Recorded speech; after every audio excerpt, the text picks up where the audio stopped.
Welcome to the Inspire to Invest podcast, where we're sharing stories from real estate investors and how investing has changed their lives. This episode of the Inspire to Invest podcast has been brought to you by Francis 5 Properties and Maynada Media. Hey everybody, welcome to the Inspire to Invest podcast. I have a wonderful guest today named Melanie Robinson. And before we get to know her a little bit, I'm just going to introduce her with a short bio. So Melanie is a real estate investor. She is also a certified practitioner of NLP. And I just actually learned a little bit more about this myself and how that's beneficial to understand your clients and even just talking to people in general based on how they learn and understand things. So we can maybe talk about that in a little bit more detail.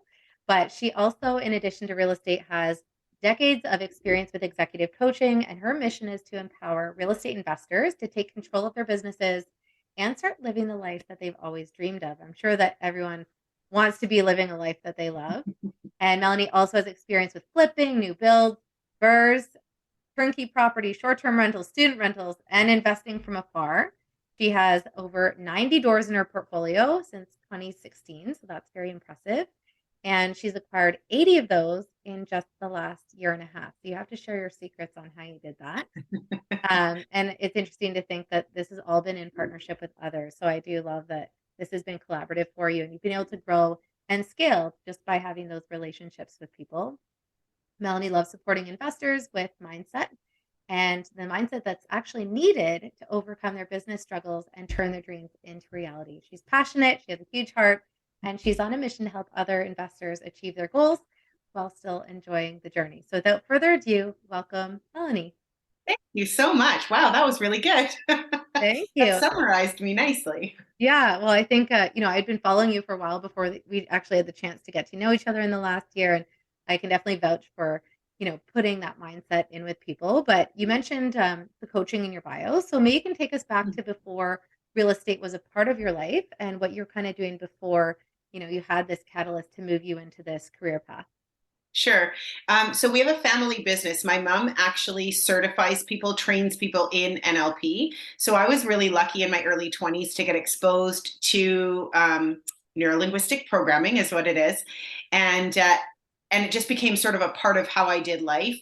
Yeah. And so in the family business, I worked with my mom from about 2000 until 2017. Oh, wow. In doing corporate training, coaching, consulting.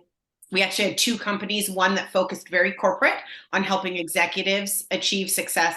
And then the other was a personal development side of it, which was all the same people just focusing on overcoming their personal challenges so that they could thrive in their life. So it was a big part of what I did for 17 years before becoming an investor. And it was amazing. So then how did you decide that real estate investing was something that you wanted to pursue?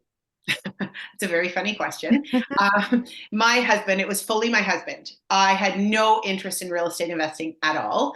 And he took me to a rain acre event.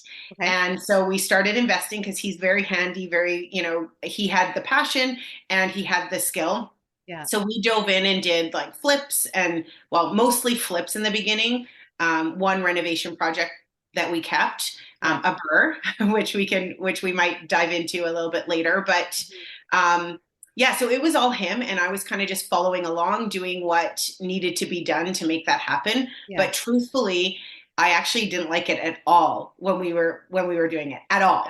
Were you guys hands-on renovating, or were you hiring people to come in and do it? We were hands-on renovating. And so my husband has his own company. So he was busy during the day. So we were doing this in evenings and weekends. Yeah. We had some trades. I was managing trades and getting supplies and things like that during the day. But then it was like every night and every weekend working on these projects. Yeah, I can see why you didn't love it. I did not love it at all. Yeah. And then what ended up happening was I was going to leave real estate investing and go and get a job that was more fulfilling because I'd always done things that made a difference in people's lives. And here I was doing something that I felt was super self-serving and making no difference. And then I ended up learning about joint ventures and raising capital and realized that I actually could make a difference in other people's lives through investing in real estate. And the minute that I recognized that, everything changed for me. And poor Jason, I kind of left him in the wings and just went and and totally went after it myself. So Yeah, no, that's amazing. And I think it's yeah, important to recognize the things that you actually like doing versus not liking doing, because if you're doing this also with your husband, I'm sure there could be like ripple effects in your relationship and your family and stuff like that. So I think it's important to just, be clear about what you want. And, yeah, there's times that you make those sacrifices and you're getting started, but, it's not sustainable to think you're going to just like renovate every night and weekend for the rest of your life. So exactly, exactly. Yeah, yeah. awesome. So I guess when did you then make this transition kind of full time? So obviously you've got your coaching business now. So maybe you can talk a little bit about that and how you're kind of integrating with that with, expanding your portfolio and kind of building in that way. Yeah, it's definitely been an evolution. So I went into investing full time in 2017, Okay. completely left the coaching mindset NLP behind Yeah. and was doing the real estate. Then had the awareness in about 2019, like that was not for me at all. I Yeah. wasn't enjoying it at all. Um, Learned about joint ventures and things, and actually got invited to do something called Mind Power Mondays on the Fearless Real Estate Investors. And that's when I realized that the impact that mindset had for investors. Yeah. And I also not realized that not only could I make a difference through the raising capital, joint ventures, all of that, but that if I could support investors with mindset. Yeah. So then my worlds collided. And I wasn't doing anything as a business at that point with mindset for investors. I was doing it just sheerly out of like, oh my gosh, I can actually make a difference and share what I love with investors. Yeah. So I did that for 3 years every Monday, just because I loved it. And that then evolved. And at that time, I was doing that and really focusing on acquiring properties, Yeah. which I think we can chat about how I did that in such a short period of time. Yeah. And then it's been really recent that I've decided to actually actively support real estate investors as a business as well. So now I'm doing both, and all of my worlds have collided and all of my loves have come together, Yeah. and it's just awesome. Yeah. No, that's amazing. So it kind of leads into my next question, just talking about what you feel like is your biggest success and accomplishment and why you feel like that's something you're most proud of. Yeah, I would say that chunk of time where I acquired the 80 doors in a year and a half, I'd say that's my biggest success. The thing where I showed myself that I can really do something if I set my mind to it. Yeah. It took me a long time to land. I think it was about a year and a half of me building relationships, Zooming with people all across the country, knowing that I wanted to do this, but being that I live in BC and I didn't feel like BC offered the kinds of investments that I wanted to be sharing with investors and felt really proud about. Yeah. I spent a long time Zooming, connecting, building relationships, and trying to figure out where did I want to do this, with whom, in what. Yeah.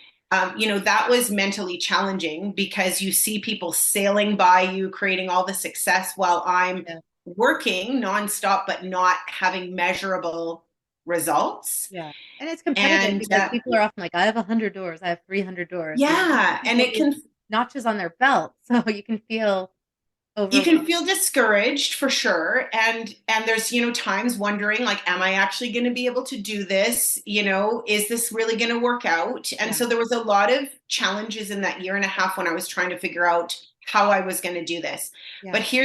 here's the magic for anybody who's listening, who's in a position where they're thinking they want to do this, they're watching other people do things, and they're taking action every day to learn and have conversations, but it hasn't happened for them yet. Yeah. Have patience, because when I eventually landed on New Brunswick with my working partners there, and I can explain a bit about that model, when I figured out where, with whom, and how, Yeah.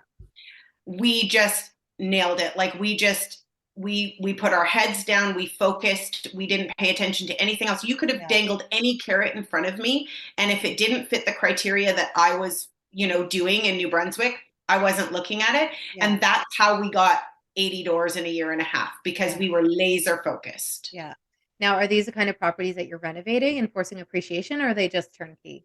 Renovating. All of them are renovating and forcing appreciation. We have, so all of our properties that were 4 units and less, so residential properties, Mhm. we did with JVs. Right.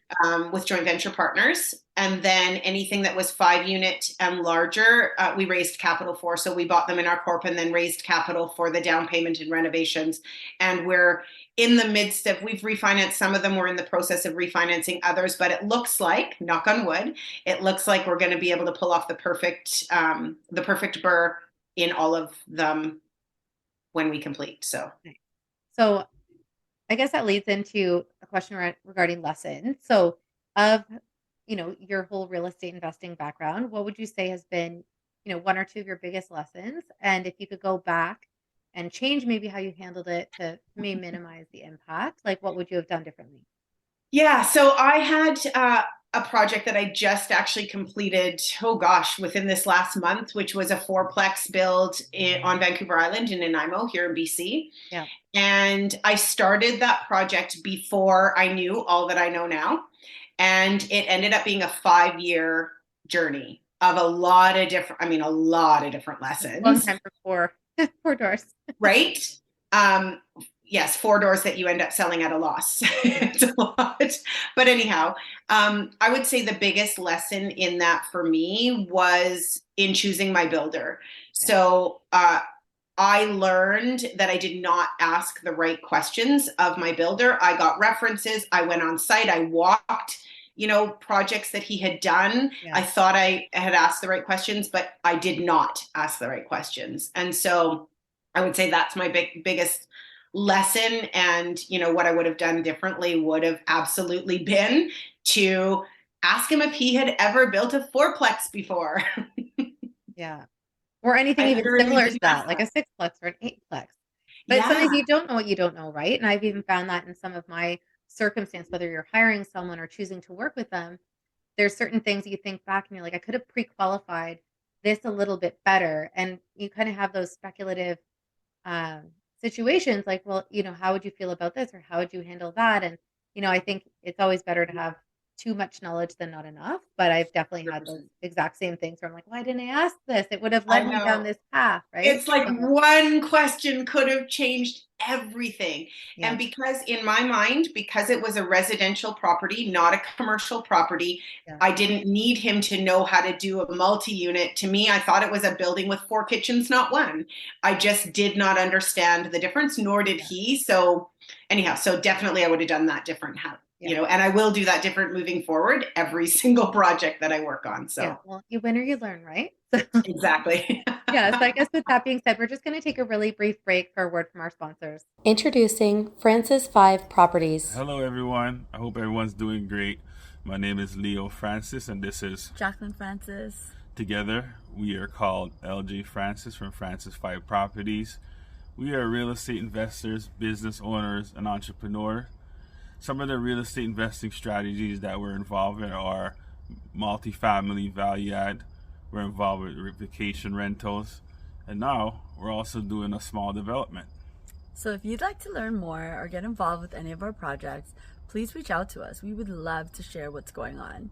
Our socials are Facebook at LJ Francis, Instagram at Francis5 Properties, LinkedIn at Francis5 Properties, or you can email us at francis5properties@gmail.com. We look forward to hearing from you and helping you scale your business. Take care for now. Bye. Thanks again for following along with this episode of Inspired to Invest. In addition to real estate, investing, and running my own brand experience agency for 18 years, I also published a book called The Accidental Entrepreneur in October of 2021. This is my story, and it chronicles how I turned tragedy into triumph to embrace my destiny in entrepreneurship. If you're interested in picking up a copy, you can find the link at serenahomesrealtor.com, and you can also find my link tree with all of the retailers in the details below. Thanks again for your support. Hi, I'm Alexandra Sidoro. As a social media strategist, brand builder, and business consultant, I help real estate investors grow their reach and build their brand.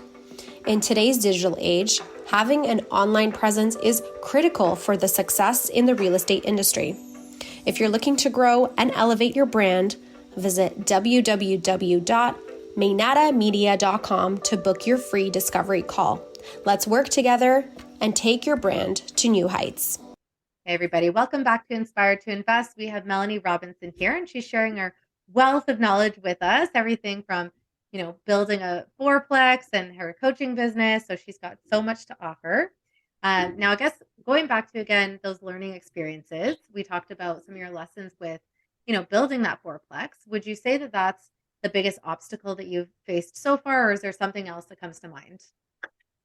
Well, the fourplex, like I said, it posed many different learnings, many different obstacles and challenges. But I would say the biggest obstacle with it, the biggest lesson was around my builder. The biggest obstacle became 5 years later, way over budget based on the timeline and, all of the things, COVID and all the things that happened in that 5-year span. Then I needed to find a way to exit this because it didn't look anything like I had originally anticipated. And so that became a huge obstacle. The interest rates had gone up by the time we were done. Market was shifting, all sorts of different things. So I was quite proud of myself. This could be considered another success, even though financially it's not a success. I turned over every stone. I wasn't willing to sort of like lay down and just accept the outcome. I talked to every single person who would listen to me. I just wouldn't give up. And I ended up finding a buyer myself, creating an outcome, like the best possible outcome that could have been created based on the world as it sat at that time. So definitely the exit of that was a huge obstacle. Yeah, no, I can appreciate that. I mean, I ran my own business for 18 years and I actually tried to sell it just weeks before we went into our first lockdown. And that company had 2 years to sell it. And I can understand and appreciate that that's not easy to sell an events company in a pandemic. But I even said to them, when we were kind of coming out of it towards the end, like, why don't you talk to some agencies in Toronto? I'm sure they'd see value in what we've built and our website and stuff like that. And, it ended up working out that the one employee I kept resigned and my back was against a wall. So I was like, well, I can't see myself building it up to where we were. I know we're going to get really busy really quickly. So I got a mutual release and I spoke to 15 agencies in 2 weeks and I had it sold and closed 2 weeks later. So it's one of those things. It's like, that you've got a lot on the line. And I'm like, well, it's taken this long. Like, I'm not going to just shut it down. You know what I mean? Yeah. But you do what you have to do in those circumstances. And I think that's what, makes investors and entrepreneurs so resilient, that you're going to go above and beyond, do what you have to do. And if you have investors involved, like, even more importantly, to make sure that you're delivering for them, because it's your reputation and, ultimately, like, all the things that you can do in the future that hinge on that. So Yeah. And even though the project is a financial loss for me, all of my investors were paid back, and it's up to me to figure out, how I'm going to deal with that myself personally. So all the obstacles, I know it's very cliche, but it does make us stronger. It shows us the strength, the inner strength we have, and that resilience and that drive to just figure it out, be solution focused, and not just throw your hands up and say it is what it is, but keep going and going and going. And this doesn't work, turn over that stone. This doesn't work, call that person until you find a solution. Yeah, no, absolutely. And I guess when you think about the advice you've been given, you spoke to obviously a lot of people, not only going through this, but throughout your journey. What would you say is the best advice that you feel like you've been given? It's funny. I've been racking my brain over best advice because I can't think of any one person or any one thing, especially in investing, that I grabbed onto. I can think of a life advice, which doesn't have to do with investing, but it's what came to me as best advice. My dad, of all people, said to me, the thing you're going to love about things, you're also going to hate about things as well. So the thing that you're going to love most about something, you're also at some point going to hate most as well. Yeah. And so that comes to, people, the qualities that you're drawn to somebody for, that you love in them, at some point is very likely going to become a challenge, and to just be aware of that. It's somebody, let's say your husband, when you met him, you loved that he was like social and exuberant and whatever. And then as the years go on, maybe there's a time where that doesn't serve everyone very well. Yeah. Even in investing, it's like the idea that there are so many possibilities in the world of real estate investing. Yeah. That is both a beautiful thing and can be the obstacle that stops people from taking action, because they don't know where to go. There's just infinite that's right. paths. Yeah. That's right. So that's what kind of jumped out at me. And I feel like somebody must have told me this because it is how I live my life, which is just to really bring yourself into everything you do, find out what you're passionate about and see how you can bring that into everything. Yeah. And I feel like that's why I mean, probably all of us, but that's why I love what I do so much, is Yeah. because I found the pieces of this world of real estate investing that I love the most, and found a way to design a business that allows me to do those aspects and then partner with other people, Yeah. for the things that I'm not great at or that I don't Yeah. love and that don't fuel me. And I think everybody should really do that. Yeah, no, agreed. And I think it's natural that when you're starting out, in a lot of instances, like you don't have maybe a lot of money or you don't have the know-how. So you might do a bit of everything, right? And I think Yeah. that's natural in the beginning. But I was talking to someone the other day and they said, they kind of divided up their tasks into four quadrants. And the one quadrant was basically what they're naturally gifted at and what they're really, really good at. The next one is like the things they're great at, but maybe they just don't love a lot. Like they're Yeah. really good. It's like second nature, but they're not fulfilled by it. And then there's kind of the stuff as you kind of go down the line, like the stuff that you can do and the stuff you hate doing. Yeah. You just said by delegating kind of the 25% of stuff that I really didn't like doing, it just really like 10x everything else that she was doing and kind of helped grow her business significantly in the last year because she was able to get all of that stuff that you kind of procrastinate on, you drudge through your day and stuff like that. So I think once you can become aware of those things, you can change it and work on it. Yeah, 100%. And even, I mean, partnerships, collaboration, all of those things, it is a form of that. With my partnership in New Brunswick, as an example, we share the working partner role. Yeah. But because they're in New Brunswick and I'm in BC, they do everything boots on the ground, property related, and I do everything partner related and raising capital. Well, I love people, relationships. I care about people. And so that is my passion. Yeah.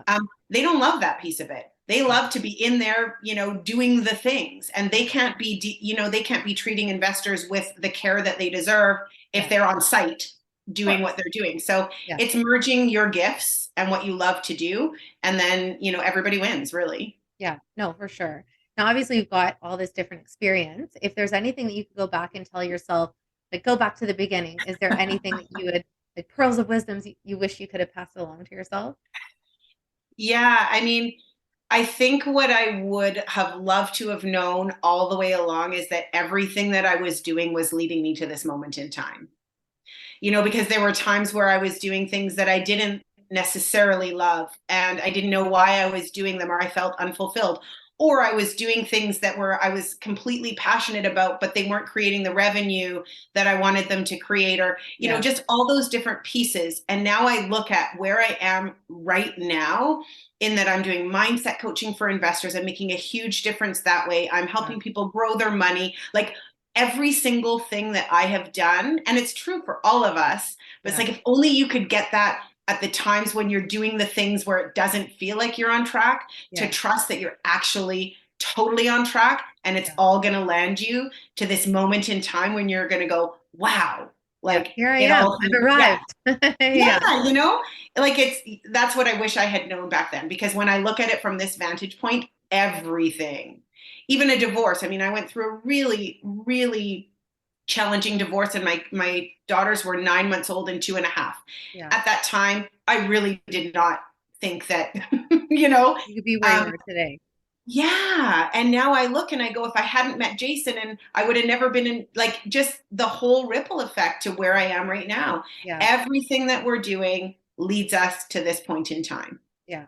And I think that's important for the people that are struggling or questioning the path that they're on. Like, obviously it can't be all sunshine and rainbows. Like, you've got to kind of, put in the work and figure out what you're good at and what you're not good at and where you see yourself, right? So I think that's all super important. Now, I guess in terms of inspiration, obviously the podcast is called Inspire to Invest. So I always like to ask everyone what their favorite inspirational or motivational quote is. Oh boy, that's it. I love quotes. I love quotes. Can I share two? Yeah, of course. They're short though.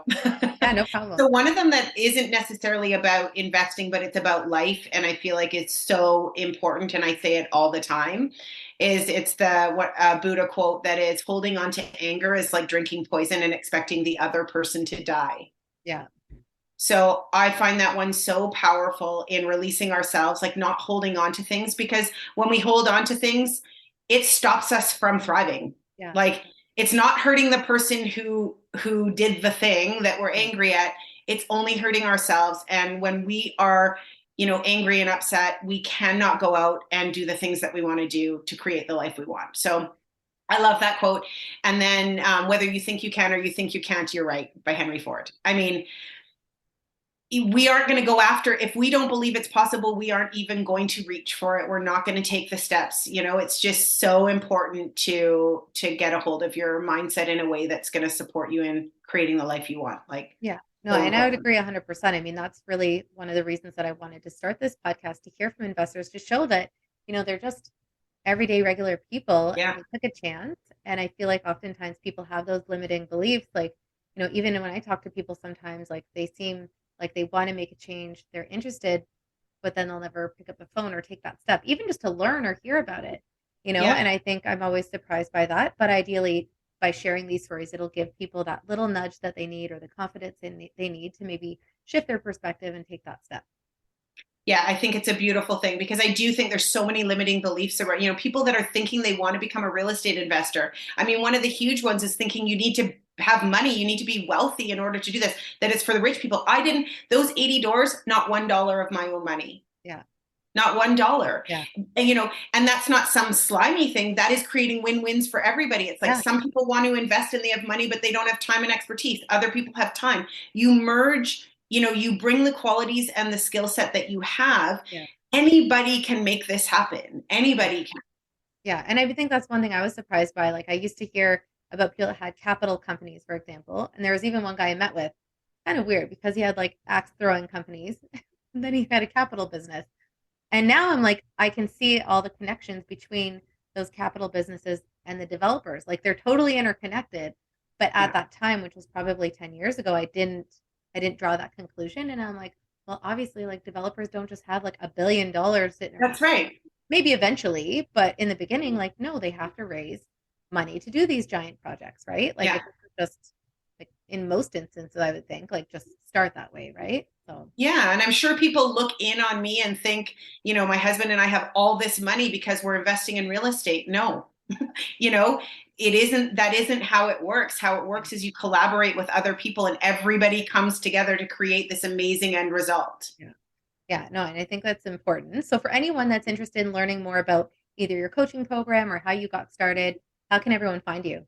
So I have a Facebook group called Mindset Reset with Melanie. So that's a great place to connect. I do have a website as well, which is melanieRobinson.ca. Okay. Those are probably the two best places to connect with me. Great. So we'll include that below, of course, as well. And thank you for being here Thank you. today. For anyone that's tuning in, we appreciate your time, and make sure that you subscribe for future episodes, and make sure you're also following along at Inspire to Invest podcast on social. Thanks, and have a great day. Thank you again to our sponsors, Francis 5 Properties and Maynada Media, for bringing you this episode of Inspire to Invest. The views represented on this podcast are for general information only and does not constitute investment or other professional advice or an offering of securities. The host and guests featured on Inspire to Invest make no representations as to the performance of any particular investment. Should you decide to make an investment, you are responsible for conducting your own review and analysis. It is recommended that you obtain independent legal, accounting, and tax advice from licensed professionals.